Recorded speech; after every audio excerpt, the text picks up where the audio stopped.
Alright, so 97 films. Welcome back to Lucid. This is Tyler.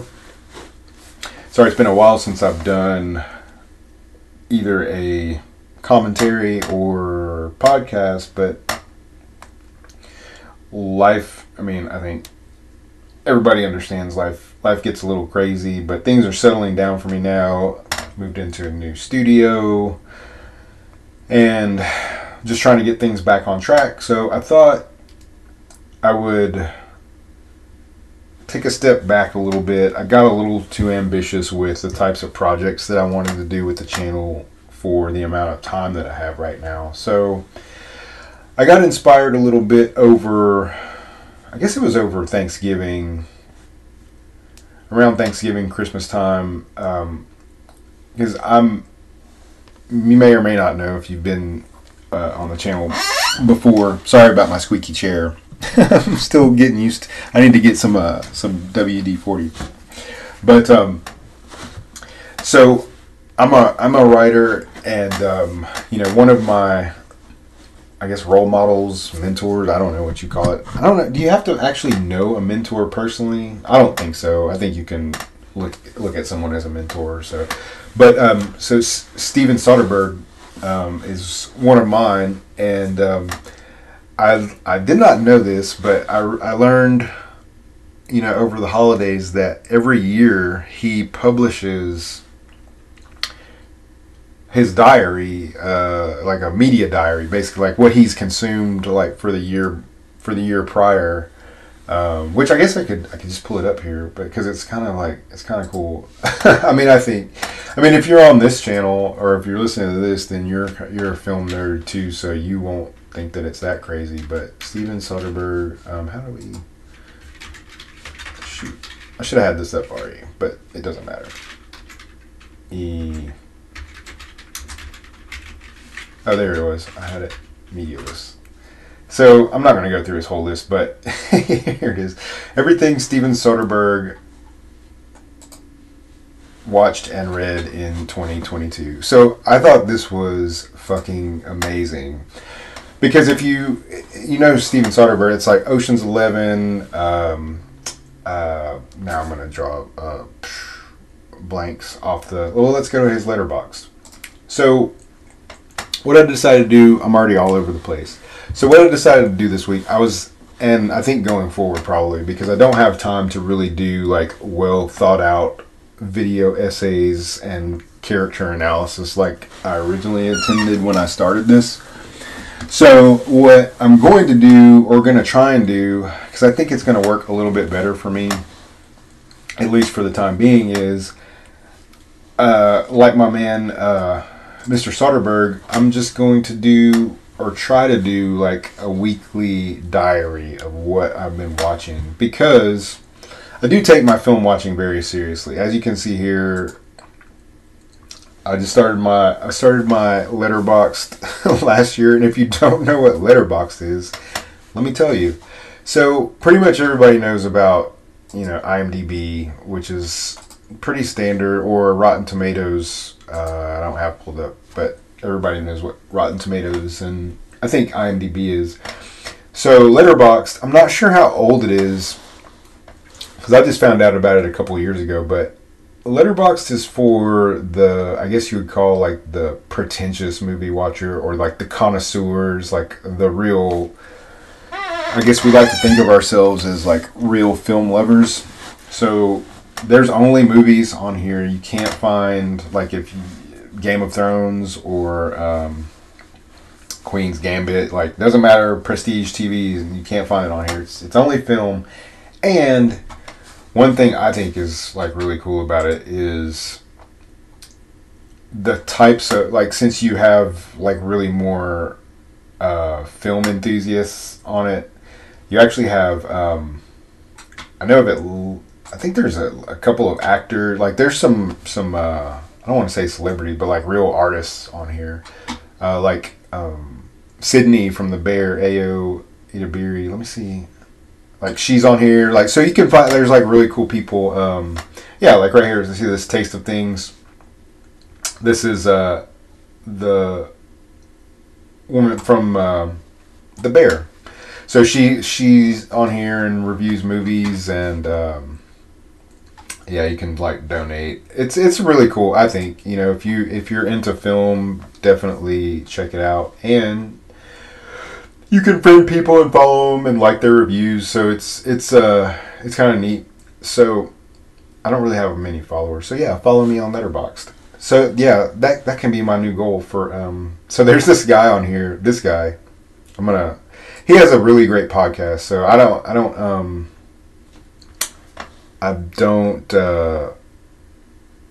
What's the word? Not getting paid or whatever. But if you're into, obviously you're into movies. He has a really good movie podcast called The Big Picture on Spotify, and this guy Sean Fennessy, him and I think her name's Amanda Dobbins, like, great podcast. They have really good interviews with directors, writers, actors sometimes. Like, I think he had Ethan Hawke on there. Maybe I'm getting him confused with. There's a whole network of podcasts that he's on, the Ringer Network. But anyway, I think he's been called the Lord of Letterboxd or something. So if you want to help me over, yeah, look, he's got like 58,000 followers. So yeah, help me unseat the Lord of Letterboxd here. That would be my goal. But so anyway, so yeah, we're just gonna do this week. This week will be a little bit longer because I was planning to do the stuff from the holidays. Oh, that was the other thing I was going to tell everyone about. So something else cool I learned about was, in an effort to get people back to the movies, I learned that like Regal Cinemas and Cinemark, and AMC probably has one, but I don't think that I haven't found any AMC theaters close to me in Vegas. It's mostly Regal and Cinemark here, but it's really weird. Vegas is weird because they're all in casinos, so it's weird here. But anyway, so they have these memberships. They're kind of like Netflix or whatever.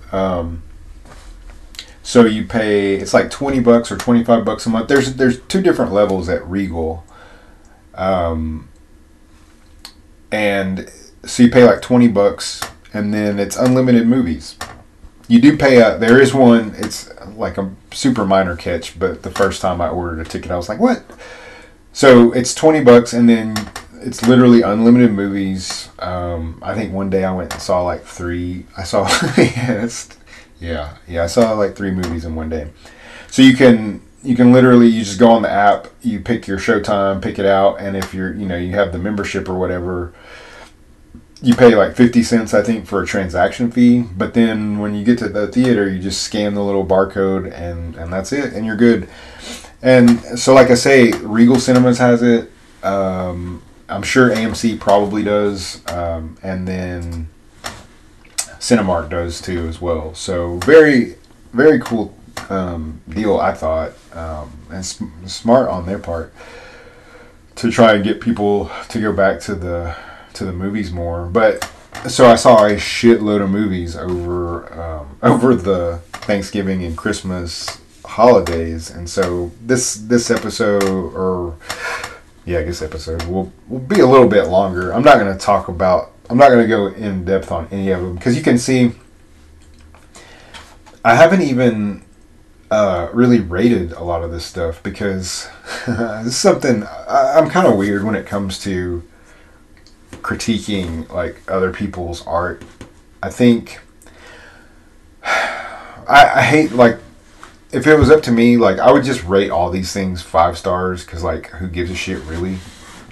I understand that people need it for a way to, like, differentiate and get it, but I don't know. I just get funny about grading other people's work, because who am I to judge? Like, I'm about to talk about The Killer and Maestro and Ferrari and The Color Purple and I don't know who made Godzilla -1, but who am I to say something that Ferrari, or that Michael Mann did, or David Fincher, or Taraji Henson's performance in The Color Purple? Like, I'm not really qualified to like say whether. I mean, I can say whether it worked for me personally or not, but to me that's different than saying, oh, it's 5 stars, you know, like Siskel and Ebert or something. So I don't know. I just get weird about it. But, so yeah, so for sure not going to go into depth. And while talking about a little bit about my, so this is kind of more like just my instant reactions to them, I guess. Some of them I graded. And then I go back and I change the grade sometimes, I'm not going to lie.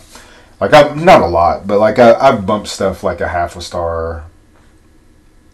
I'm just super weird when it comes to this stuff. So let's just get into it a little bit. So The Killer came out. Yeah, let's talk about The Killer. Michael Fassbender. So it is available. Yeah, it's a Netflix original, which is really cool, I think. Yeah, I have not reviewed it. I definitely liked it.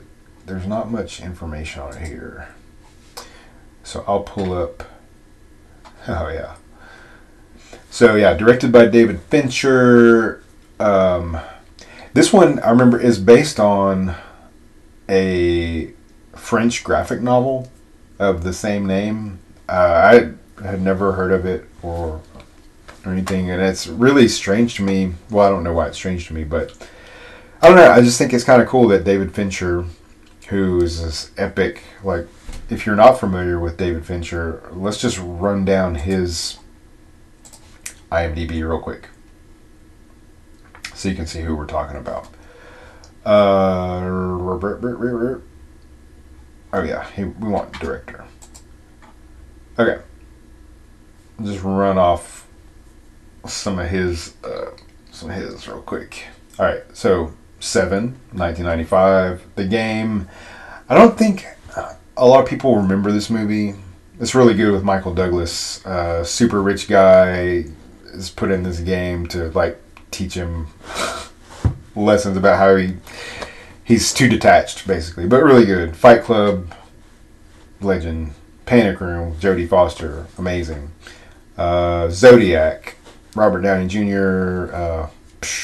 Who else? Was that Mark Ruffalo?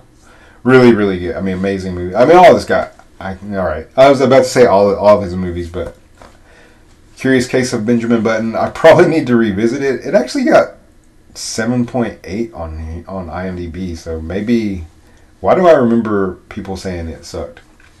Social Network, one of my all-time favorites. Probably a top 5 all-time for me.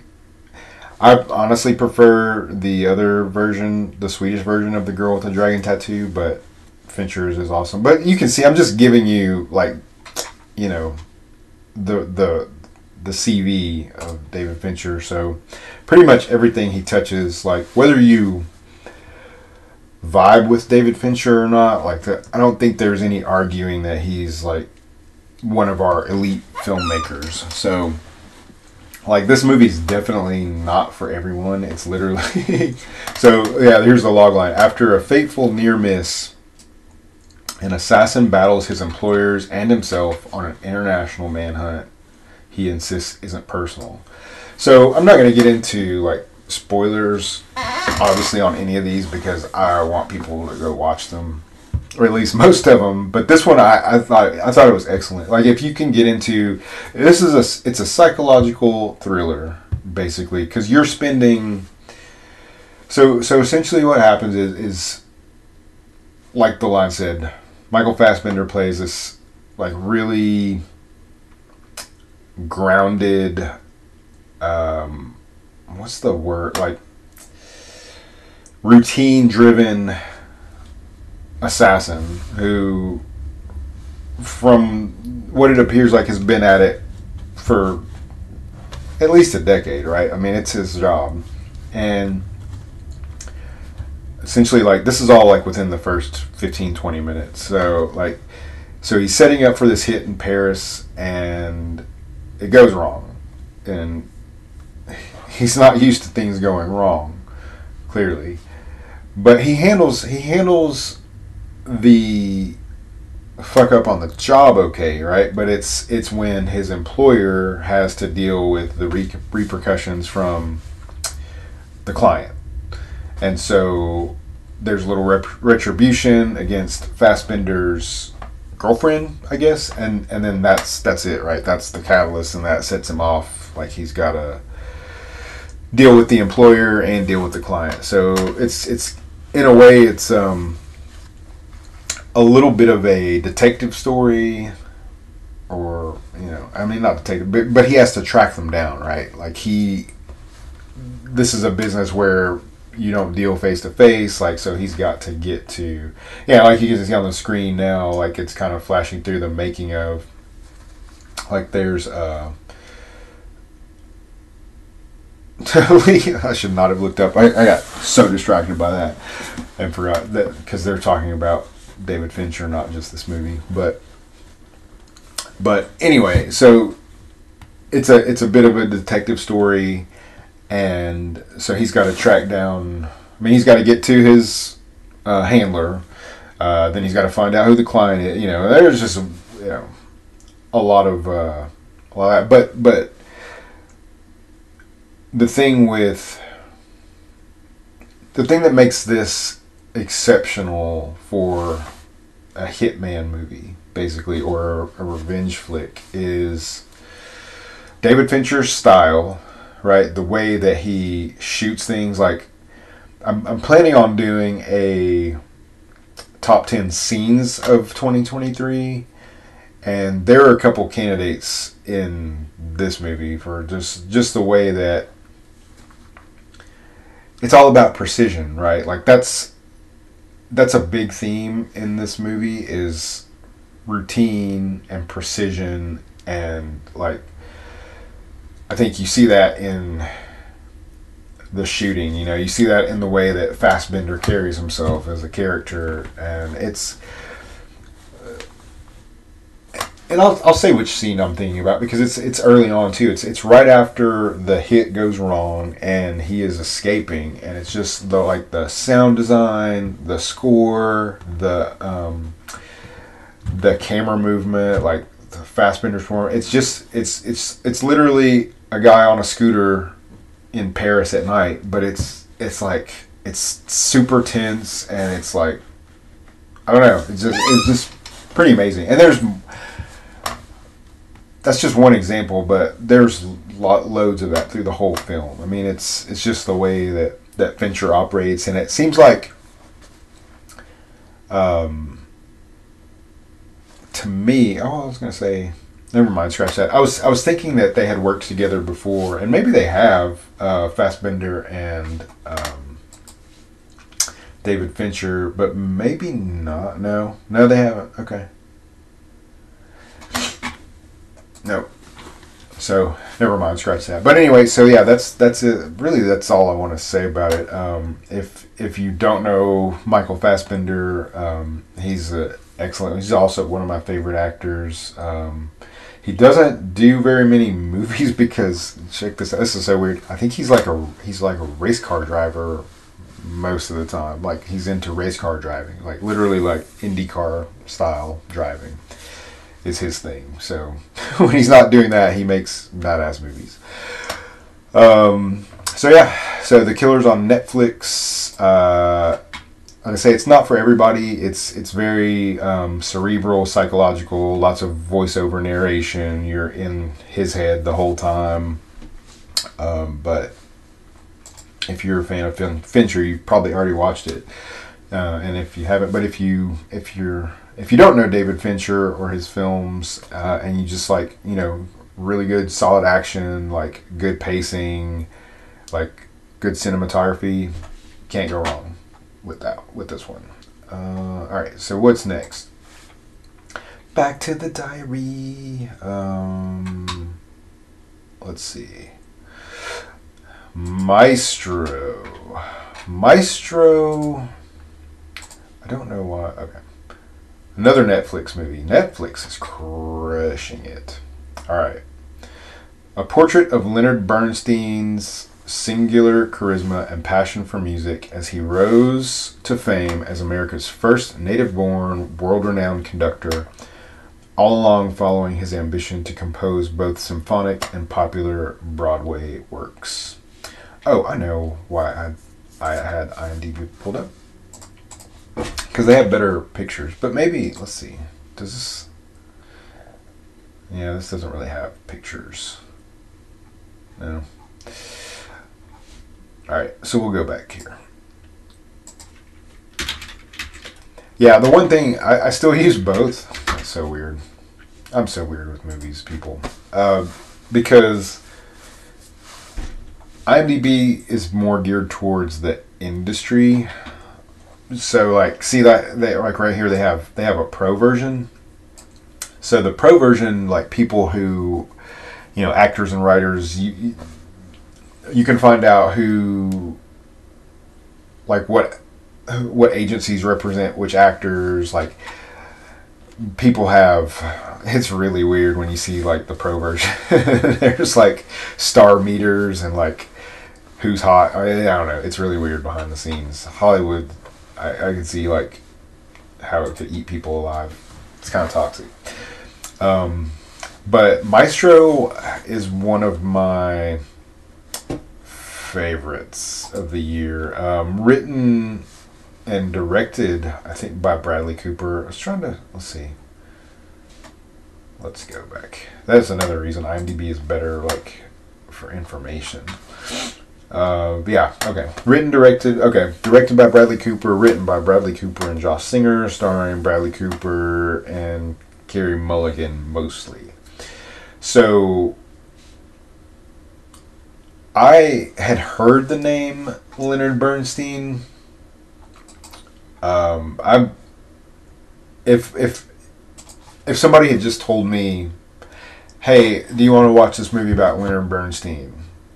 I'd be like, "No, I don't know who that is." I'm like, the name that sounds familiar, and I probably, if I would have thought about it, I probably would have said, "Is he a composer?" But my interest probably would have died there. Although I watched one of my favorite movies from last year was Tar with Cate Blanchett, which is amazing, and I want to do something on the channel for it eventually, just when time permits. But that got me interested. Like, so then it's like, okay, well, another movie about a composer, like, that's cool. Like, I'd like to see another one, because Tar was the first one I think I'd really seen. And I love Whiplash. Like, I love movies that are based around music, because I've always, I was in band when I was younger, and I've always liked, and still love music. Been to the symphony, like, multiple times. So, it's interesting to me, but I still didn't know who Leonard Bernstein was. But what did interest me is that A Star is Born is one of my favorite films of all time, and Bradley Cooper's version. So when I also listened to the Smartless podcast quite a bit, and Bradley Cooper was on the Smartless. I can't remember. It's probably a year ago. It's been a lot. He's been working on this movie forever, and I say forever. It seems like I say years, and like just hearing him talk about it and hearing other people who watched him work on it talk about it.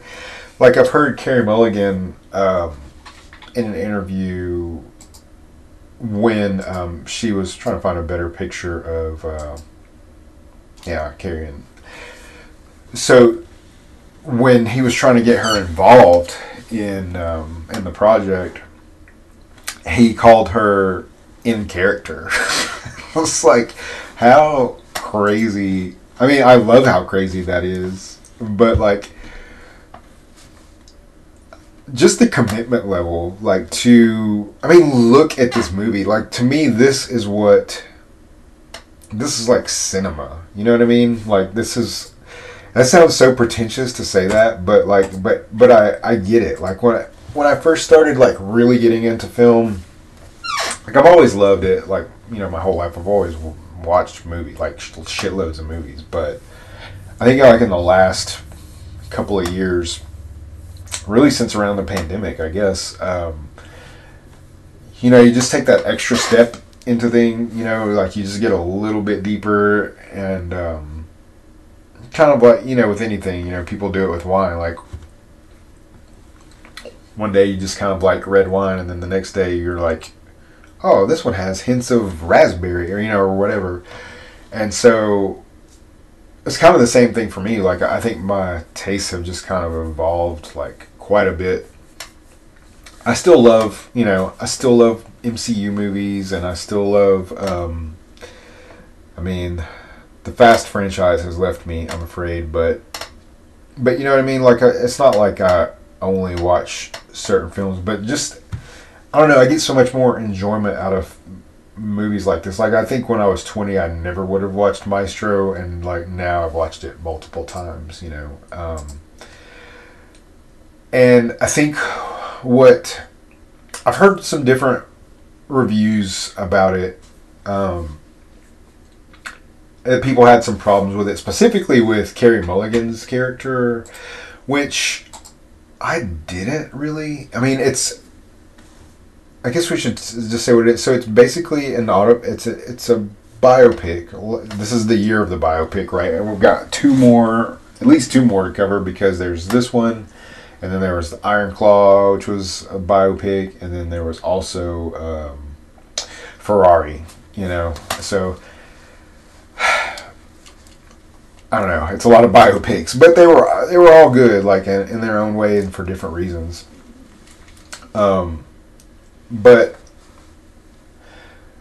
I think everybody is probably in agreement is in the look. Like, you should just watch this film just to look at it. Like, even if you put it on mute, which you shouldn't, because the music is amazing as well, like the score. But people just don't make movies like this anymore. I remember, I'm pretty old, and I've watched, so I watch old movies, like one of my favorite movies is Casablanca, which was made in I think it was in the 50s, but it's black and white, and one of the things that impressed me when I watched this was, it starts in black and white, for Bernstein's early life, and then I think maybe around the midpoint, it shifts to color, where it's like him and oh man, is it Allegra? I'm trying to remember his wife's name. She had this really cool name. Felicia Montalegre. I was like, wow, what a name. And I think there were some people that had some problems with Carey Mulligan being cast as her also, because she was like a little bit more ethnic, but I don't know. I've never looked up a real picture of Leonard Bernstein's wife, but Carey Mulligan is fucking amazing in this movie, though. Let me tell you that. Because that's why I didn't agree with... So what I heard was people had an issue with her character because they were saying, like, she didn't have enough to do. Like, that Bradley Cooper was selling the movie as a story about their marriage and, like, their relationship, but it was really just about Leonard Bernstein and a chance for Bradley Cooper to show off, basically. And my thoughts on that are, I can see where someone would say that, but the reason I disagree with it is because she's in the film a lot. Like, there is no question. Like, even to the point where before I had heard that opinion, when I was watching the movie the first time, I remember thinking about, and I'm not going to spoil anything like about the ending, but I mean, it's a true story. So if you know, like, there's not really anything to spoil. But what I mean is, there was a point, like, in the back half of the film, like maybe the last third, where I was like, oh, it's really about her, you can't tell her story, or you can't really, like, delve into her without him, and he's such a big character. Like, of course, like, I think that's really part of their marriage, right? Like, if you think about it, and maybe I should save this for a deep dive, but the reason I think that it's kind of reflective of their relationship is that you have this amazing woman and this amazing guy, right? Like, he was this like creative force, his composer who was doing shit that, people can dream of. And this woman who loved him, but anyone in his orbit was just, what do you call it? Like, eclipsed over, right? Like, he was just so big. Like, you couldn't be in his life and really, like, be your own person. And there's a lot more to it. Like, their relationship was very complicated because he was either straight up gay or bisexual. And so that begs the question, like, should they have even been married, right? Like, did they just get married because... And the film doesn't touch on this at all. But what I wonder is, if Leonard Bernstein had been born 20 years later, or 30 years later, like, would he have even dated her? He might have just been strictly gay, like, and not mess with women the whole time, and, like, she would not have fallen in love with a gay man. And her life would have been much different. But it's tragic in that way, like, she fell in love, like, I don't think there's any doubt that they loved each other, and it's definitely a love story. But it's a love story where you also get to experience, like, this tremendous, like, personality that was Leonard Bernstein, and Bradley Cooper's, like, devotion to, like, showing you who these people were, And that's kind of why I loved it, man. It's just, I think it's probably divisive. He definitely, they both did, like, both actors make serious choices, like, about, like, the way they're talking, the way they're acting. Like, Bradley Cooper goes into these crazy fucking prosthetics, and, like, there's a scene where I don't remember which symphony it's conducting, but he's just like, he's like owning that shit, man. He's like sweating. He looks like he's been doing, like, CrossFit for 3 hours, but he's, like, conducting a symphony, and it's crazy and it's amazing. So I think definitely it's long. I feel like it was like 2.5 hours maybe, so be warned on that. It is long, but it's on Netflix streaming now, so check it out. If it's been staring at you, I'm sure Netflix is, like, putting it in your face, like, but you're reluctant. Don't be. It's very good. So let's see what is next. Back to the diary. What? How much time are we at? Are we gonna? How long have I been talking? 30 minutes already? Yeah, I think we'll do one more. So let's see. I think. Oh my god! Please don't be Cocaine Bear. Please don't be. No. Well, it's gonna be all. Let's mix it up, because I don't want to do. That's like. I was gonna try to make it all the way through up here to Anatomy of a Fall, but no way. So technically, I should do Ferrari. Well, I'll just go in order. So Ferrari directed. Oh, I gotta stop. Let's just go. I can tell you, directed by Michael Mann. It's just hard for me to type and talk at the same time. So, starring Adam Driver, Shailene Woodley, and I'm not going to try and say Giuseppe's last name there. Written by Troy Kennedy Martin and Brock Yates. I believe this one is based on an autobiography as well. Oh yeah, we had Oppenheimer also this year. It really was the year of the... That, now that I think about it, that kind of sucks, because maybe it needs its own category at the Oscars, because I'm very excited. Oscar season is going to be coming up here, but then when you start thinking about it, okay, what are we going to have for Best Actor? It's going to be Adam Driver for Ferrari. It's going to be Cillian Murphy for Oppenheimer.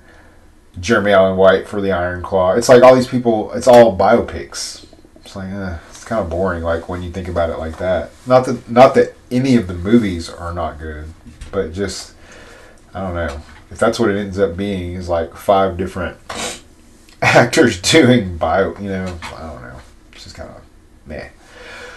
So, set in the summer of 1957 with Enzo Ferrari's auto empire in crisis, the ex-racer turned entrepreneur pushes himself and his drivers to the edge as they launch into the Mille Miglia, a treacherous 1,000-mile race across Italy, which is very cool. I'm going to be honest, the whole time I thought it was a different race. I thought it was the same race from Ford versus Ferrari, which is the, now I'm drawing a blank on that one, but so our another biopic. I'm trying to get to the photos. I had been looking forward to this one for all year, basically. I'm a huge Adam Driver fan, huge Michael Mann fan, just like David. This was such a great year for movies. Like, I don't know why people say that that they don't make good movies anymore. Like, maybe there was a little bit of a drought like in the last couple of years, but I don't know. It seems like it's coming back. There's just so many good ones. That the downside is like a lot of them just dropped at Christmas time. Maybe it's like that every year. I just hadn't paid attention to it before, but anyway. So yeah, another true story. If you're, I would say it's definitely not a chick flick. I mean, there's some relationship stuff in it. Like, it basically covers not the whole life of Enzo Ferrari, but like the little synopsis said, just this basically a summer, but it catches him like at what was like a critical time for, like it said, the business, and he was also recovering from, I believe his son had died the year before. Why is it showing? Is that all the there's just not very many pictures. Oh, maybe because this was like coming out during the strike. Yeah, there's not very many pictures of the set. But essentially, you will like this film if, like, the race scenes, I think, are shot very well. Like, Michael Mann definitely has, he's immersive, right? Like, it feels like everything. If you think about Heat, these are Michael Mann films. Heat, Collateral, Miami Vice, which is a vibe. But that's the thing. Michael Mann will give you a vibe, right? He will make, and that's what this movie is. Like, this movie feels like you are in 1950s Italy for 2 hours, right? You were living with fucking Enzo Ferrari and his crazy, I shouldn't say crazy. I was trying to think of a way, like, Penelope Cruz is amazing as his wife. Let me see if they have a picture of her up here somewhere. Well, that's just her at an event. Oh my God, she's so beautiful. She's got to be like almost, how old is Penelope Cruz? I have to know this. She just literally like took my breath away. Hold on. Penelope Cruz. España, huh? How old is she? Oh, she's 50. Look at that. 50 years old. Jesus Christ. Alright, so anyway, Penelope Cruz plays his wife. They only have a picture of her in. Oh, I forgot about Patrick Dempsey playing an Italian, which I can't remember. I wonder if he is Italian. Anyway, I thought that was a little weird. Maybe he is Italian, but yeah, Patrick Dempsey's in this movie.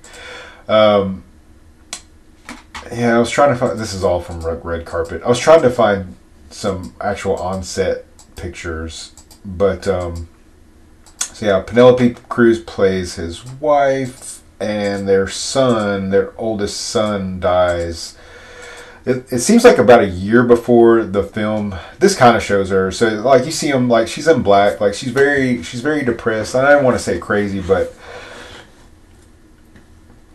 you get to see their dynamics, right, of their relationship. Like it seems.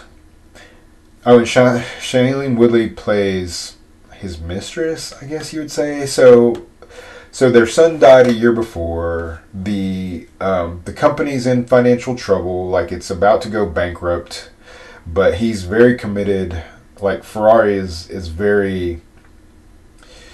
He's committed to, like, he's a race car driver first, right? So he's about performance from the cars, and like, but I think if I remember correctly, like where he's lacking is like on the production side. Like he's not producing enough cars. Like he's too caught up in like winning races and not in building enough cars for people to buy and stuff. So the business was in trouble.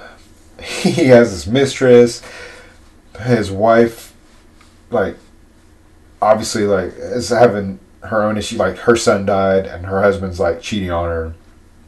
Like basically like living, in the first 10 minutes she wakes up, he's alone, he's not there.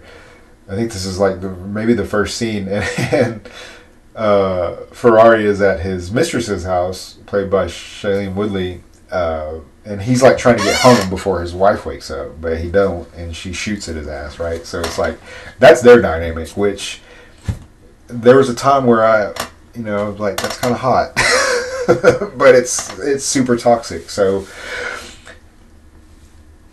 there's all this going on, and there's this huge race coming up where, like, he needs to win it.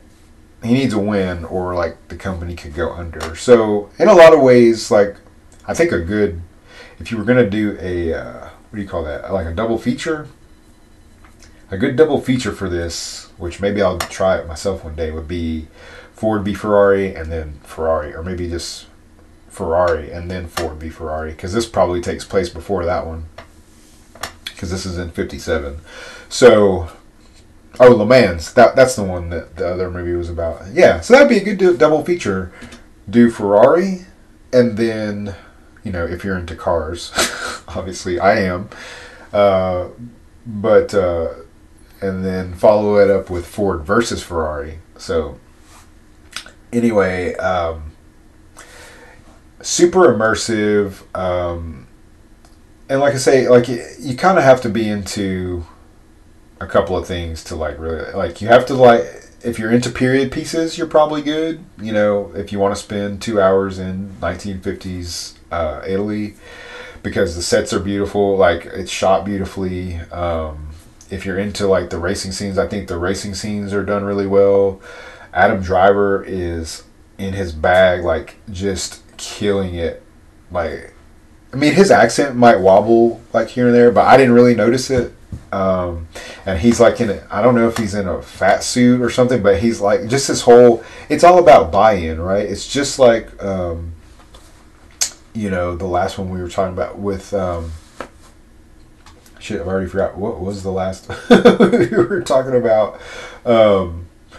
With Maestro, right? Like, it's just like with Maestro, when these actors, and Penelope Cruz too, the only one, I'm not gonna say anything rude, but you can tell that like Driver wanted this, right? Like this was like to him, this is like a role of a lifetime, because he buys in. Like, it's in his posture and the way he walks. It's in like his, like that scene. I think it's in the trailer where I think it's after a loss in the film, like their team loses and or maybe it's a death. Like, that's the other thing. Like, there's some pretty fucking gruesome like death scenes. Like, there's one like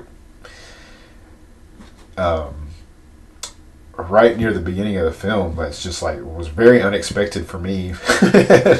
And like, I heard some complaints about that, like it was bad CGI or whatever, but I don't know. Like, I didn't notice bad CGI, like, but there are some fucking traumatic crash scenes in this movie, and like, just very, again, I keep saying immersive, but lived in, beautifully shot. I don't really remember the score from this film, but I do remember that it had a couple of scenes that I thought would also be candidates for my scenes of the year. So if you're an Adam Driver fan, Michael Mann fan, you've probably already seen it. But if you're not, give it a shot. Driver is always like doing something like really interesting. Like I've been a fan of his for a long time. And same for Penelope Cruz. Like I've heard she does more foreign films lately, but she's always in like really interesting movies and really interesting parts. She doesn't have a whole lot to do in this movie. I mean, it's really Driver's movie, but the scenes that she's in, like they're awesome. Like like you feel her. You know what I'm saying? Like she definitely like came to play.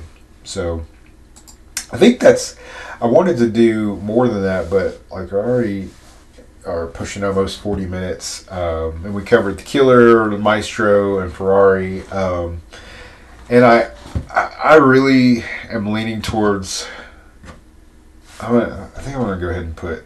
I'm gonna go ahead and do it. 4.5 stars for Maestro. I might go up to 5. I don't know. I know it's not perfect. But I don't know. This is why I don't like. This is why I hate doing the stars, is because it's so arbitrary. It's like, what difference does it make? I love it. It's like, so why?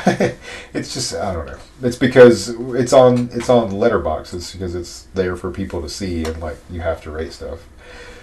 But anyway, 3 recommendations, like all solid movies. I wish they were a little bit more diverse, because these are all kind of like just standard guy flicks. I would say like Maestro is definitely not a standard guy flick.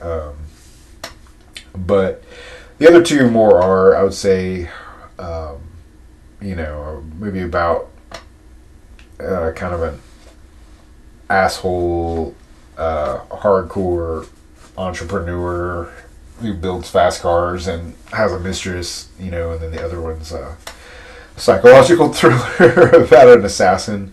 But, they're both really good. But Maestro is one that could go either, I think that's, equally good for, not to say like what gender should watch what movie, but I think if you're looking for like something that could work on a date night, you know what I'm saying? Like I would go with Maestro over The Killer. I think that's where I'm trying to go with it. So I think I'm gonna end it there for today. I wanted to cover more ground, but if you made it this far, thanks for listening. I'm gonna try and do this more, because it's really